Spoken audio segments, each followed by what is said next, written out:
Hello everyone, this is Rich Hay from the Super Site for Windows here with another video for you today, and I want to give you 10 for 10.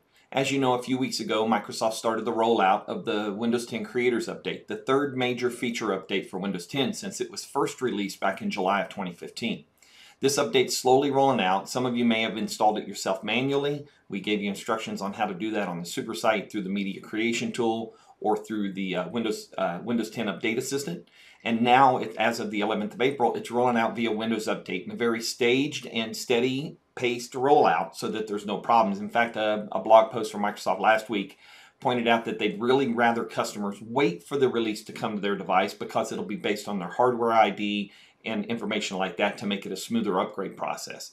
However, if you are already on the Windows 10 Creators Update or you've just installed it and you found this video, I want to point out 10 features of the Windows 10 Creators Update that are great for you to kind of dive in and get started. There were a lot more features than just 10 that were put into the Creators Update over the 8.5 months of testing and 27 odd builds that were released, 29 I think.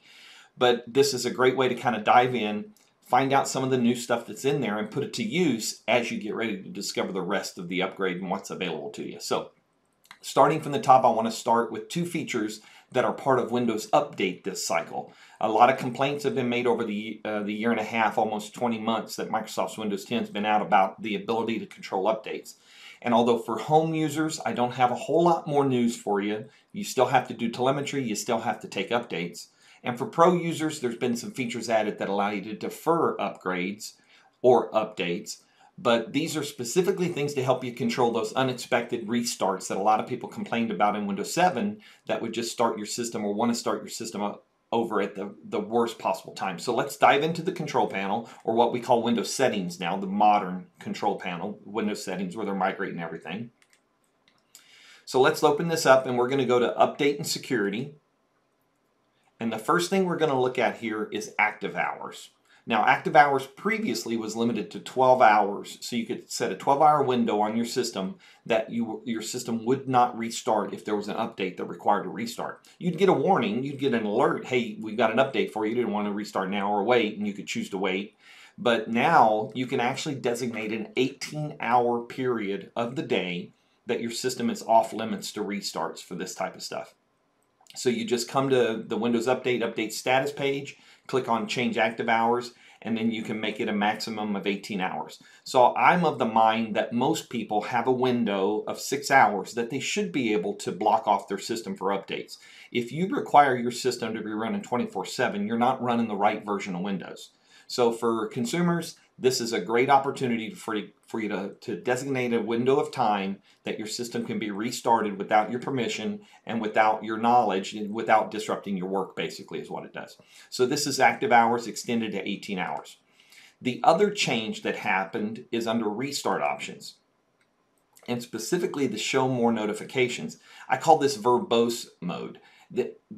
What will happen now is there's an update waiting for you. You used to get one alert, and that was about it. Now with this option checked to on, that's I've got it checked toggled right here, it will give you more alerts, more notifications that the system needs to restart if you turn this on. So that's a great way to kind of help to control those things.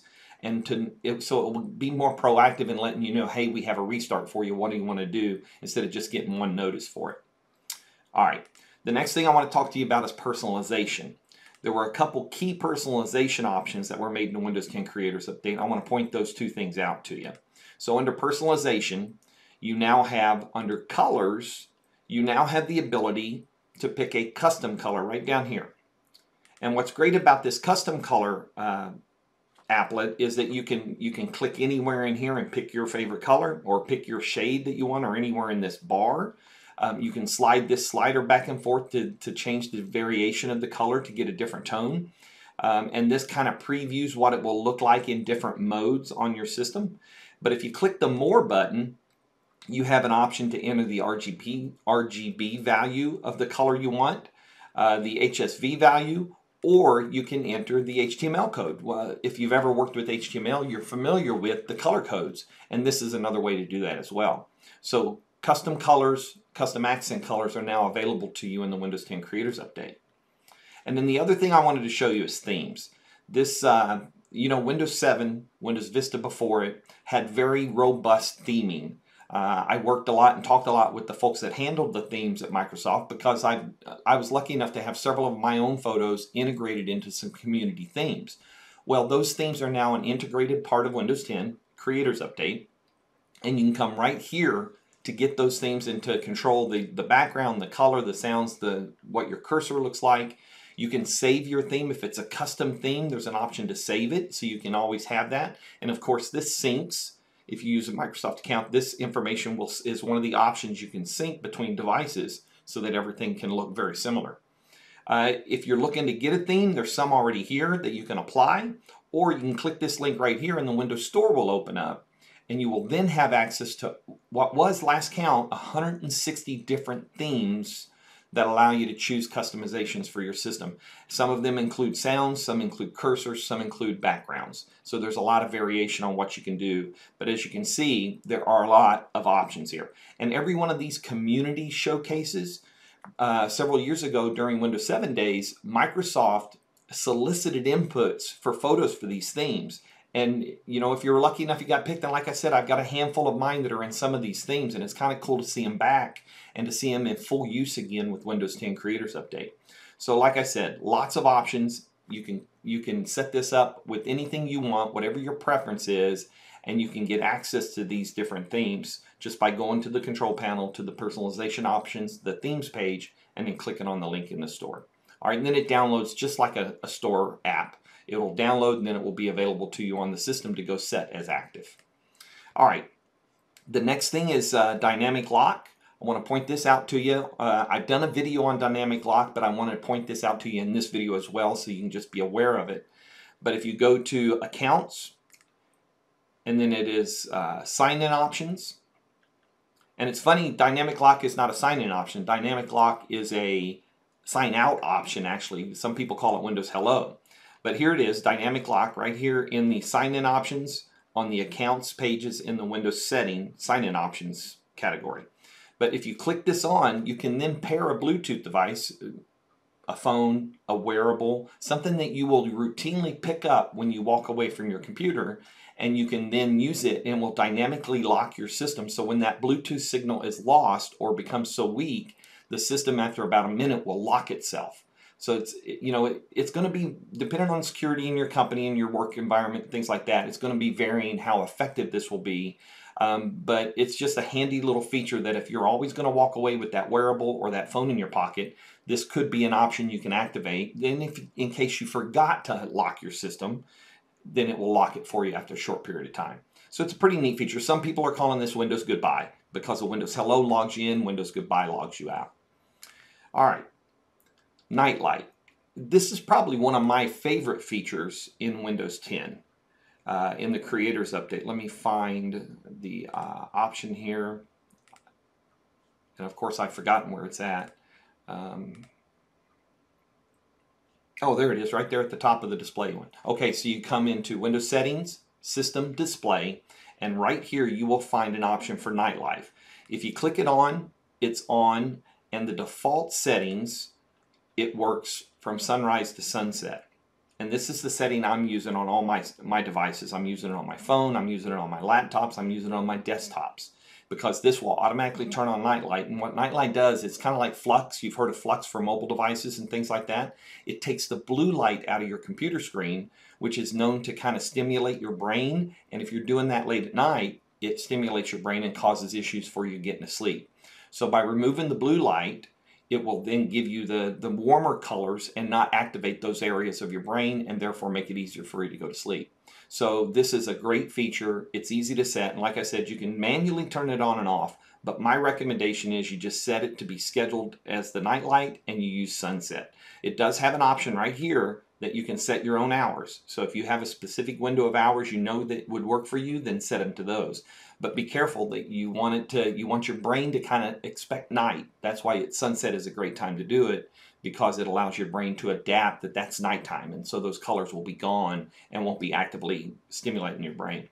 But again, I leave that on sunrise to sunset as my default. All right, privacy settings.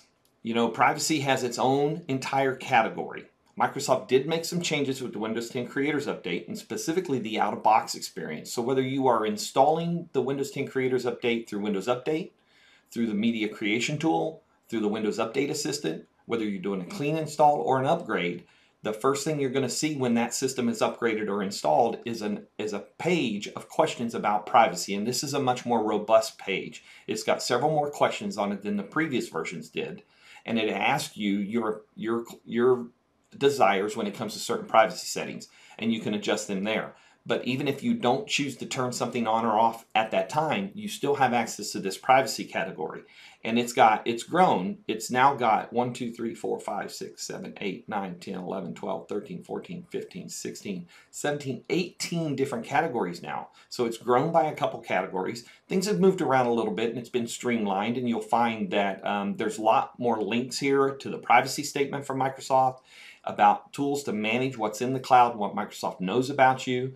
It's got links to the new privacy dashboard that's online at account.microsoft.com, so that you can go there and adjust what Microsoft's data is collected and what it knows, and get rid of it if you want to. But it's a robust set of settings for privacy that you can come in here and tweak on an app level basis. So you can give just a specific app, for instance, permission to work with your location. And you can see what's turned on and off here. Some of them make sense. Maps. You know, messaging. Does messaging have to have my location? Right now, I don't have that turned on. So you can control this on all these different categories here on the left-hand side as to what you can do. Now, I do want to mention they moved app diagnostics out here. So app diagnostics are specifically for apps so that developers can hear back what's causing issues or anything like that. And then, of course, feedback and diagnostics is the other big deal. If you are a home user, you only have basic or full as a choice. You don't get to turn that off. If you're a Windows 10 Pro user, there are options for you to be able to control that. All right, let's talk about Windows Store app updates. During the development process of Windows 10, the Windows Store, Windows 10 separated out several inbox apps, Melon Calendar, Groove Music, Maps, things like that, that are separate from the operating system. And the reason they did that is because the development teams can update those much faster at any time almost. I mean, we get updates sometimes every week on certain apps. So in the past, although getting an upgrade to Windows 10, a feature upgrade every 6 months, is pretty fast compared to the old days of waiting a year for Service Pack, by separating out some of this functionality into apps, those apps can be updated through the Windows Store and you can get them much faster. So the one thing I recommend when you've done your upgrade to Windows 10 Creators Update is that you come here, whether you have the updates set to automatic or whether you have them set to download when you check, and you come here and you click on Downloads and Updates and you check to see what's new. And this list has become a lot better as well, because now you can see more specifically about the dates. This used to not be very accurate. It used to not be in order, but that has changed a lot in this update, because again, the store is a separate app that can be updated at will instead of having to wait for a major feature update. So I highly recommend that one of the 10 steps you take when you get to Windows 10 Creators Update is that you come and download all the inbox apps and all the updates so that you can get the latest versions of all these apps. Number 9, let's talk a little bit about storage. So I'm going to go back to the Windows Setting app, and just for reference, I'm here at System. I'm going into System, I'm going into Storage, and here is Storage Sense. Now this is a little bit like automatic maintenance. It does have some limitations. It only works in a couple key areas, but if you turn on Storage then, if you toggle this on and off, and then click here on how we free up space, you can see there are 2 options here that this feature will use. The first is to delete temporary files that apps might not be using anymore or aren't using anymore. So you can turn that on, and then files in the recycle bin that are over 30 days. Now, I empty my recycle bin every time I see a piece of paper sticking out of it, but many of you may not. So this is a way for that to be cleaned up on a routine basis without you having to worry about it. So you can just delete and go. You don't have to worry about them deleting from the recycle bin. If you wanted to do a cleanup right now, you could. You click Clean Now. It's going to run through a quick little update here. Not sure how long it'll take.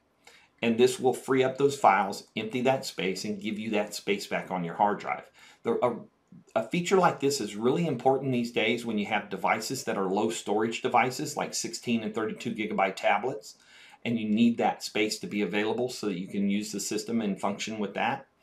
So this is a very neat feature to have when it comes to maintaining your system. Now, the last thing I want to show you that you should do after an update is to clean up the old installation files and the files that were downloaded to upgrade your system. So this works on a build to build feature. So if you're a Windows Insider, you go build to build very regularly. However, if you are an everyday Windows 10 user and you just got the Creators Update, you've got your former version, which would be the anniversary update from last year, still sitting on your system. Microsoft tags that for 10 days and keeps it available. That way, if you run into a problem with your current installation and you have a problem, you can roll back to the previous version of Windows 10 within 10 days of your upgrade. It used to be 30 days, and I think the numbers just showed that most people were going to revert back sooner than 10 days, and 10 days was that kind of window. So at 10 days, they will earmark that, not make it available to you anymore for rollback, and then at the next maintenance cycle, that will get cleaned up. However, if you are on a small storage, small form factor, small bit of storage device, you can initiate this yourself. Now, we used to use a tool called Disk Cleanup. Hang on a minute. Let me just pull up Disk Cleanup. All right, you might be familiar with this app right here. This app scans the hard drive, you can clean up system files, and it will show you those old downloaded files that were used for installation and your old Windows installations. Some of these can take up 20 gigabyte of space depending on your device and your system setup. So what they've done is they've taken the functionality of this app, this Disk Cleanup program, and they've moved it into the storage area. Now, as you're sitting here looking at this screen, we're here where the storage setting is, right? Well, you may not be aware that this is clickable, that is an actionable link right there. So if you click on that hard drive, it opens up this review, this summary right here. And so I'm now looking at this hard drive in this system, and I'm looking at what files are there. And you see it just refreshed. So when you open it up, you don't have to click anything. It will automatically refresh what is on your system. And if you wanted to refresh, you could click that and you see it's updating all the files. So from here, I can actually go down to temporary files. Now you see there's 2.77 gigabyte of temporary files on this computer. Now at 223 gigabyte, I don't need to be worrying about freeing up space. However, if you're on a smaller device, you can come here. You can open up this temporary file. All of these are clickable, okay? All of them are actionable links, and there you go. You can view the specifics. If I want to open apps and games, it will show me what apps and games are installed. It takes it a minute to cycle through and load it up. But this is a great way to see what's on your system, and here you go. So you can see information about what files are installed. Now let's go back a minute and click on temporary. And we now get this more modern view of Disk Cleanup that allows us to clean up most of what we can clean up in that desktop program called Disk Cleanup. So you can see I've got 457 megabyte of temporary files. I've got no downloaded files in my folder, and I've got the recycle bin that's got 2.32 gigabyte of space. I just went through a big OneDrive reorganization. So that's why my recycle bin is so full. So if I click this and I say remove files, that will now go through the process of emptying out my recycle bin and freeing up that space. If I wanted to dump the temporary files, I could have also checked off this box. And if I wanted to clean up my download folder, I could do that as well. So if you've installed the Windows 10 Creators Update and you're upgrading from the anniversary update and it's still within 10 days and you're happy with where you're at, you can come here and you can get rid of those big files that are still in your system and free up that space.